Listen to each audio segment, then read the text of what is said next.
জয় শ্রীকৃষ্ণ, রাধে রাধে। বন্ধুরা, অম্বাবাচী শুরু হয়ে গেছে আর এই 3 দিনের মধ্যে যে কোনো একদিন এই টোটকাটা জাস্ট করে দেখো তোমরা। আমি এটা কোনো ব্যয় সাপেক্ষ টোটকা আমি কখনো বলি না, কোনো টাকা পয়সা খরচ হবে না। 10 গ্রাম দারচিনি নাও, একটা জল ভরা গ্লাসের মধ্যে রেখে দাও, সারা রাত রইলো। পরের দিন সকালবেলা ওই জলটা তোমাদের সদর দরজায়, ডাইনিং ঘরে, তোমাদের টাকা পয়সা থাকে, আলমারি, লকার, সমস্ত জায়গায় জলটা ছড়িয়ে দাও। টাকা পয়সা নিয়ে যারা ভুগছো, টাকা আসছে কিন্তু টাকা থাকছে না, জেরবার হয়ে যাচ্ছ, বাড়ি বন্ধক রয়েছে, ধার দেনা হয়ে গেছে, এই সামান্য টোটকাটা কিচ্ছু করতে হবে না, অম্বুবাচীর সময় করে দেখো। আরেকটা বলছি, অম্বুবাচী যেদিন শেষ হবে মানে বুধবার দিন, লাল সুতো 7টা প্যাঁচ করে বাড়ির সদর দরজায় এইভাবে টাঙিয়ে দাও। তারপর দেখো বাড়িতে দাম্পত্য কলহ রয়েছে, পরিবারে কারোর সাথে কারো মিলমিশ নেই, অশান্তি রয়েছে, মা বাবার সাথে অশান্তি, ছেলেমেয়েরা কথা শুনছে না।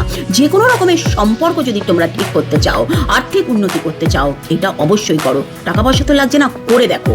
ভীষণ ধন্বন্তরী টোটকা, 100% কাজ হবে। বাই দ্য ওয়ে, তোমাদের মধ্যে কেউ অম্বুবাচী পালন করলে আমাকে কমেন্ট করে জানিয়ে তো। জয় শ্রীকৃষ্ণ।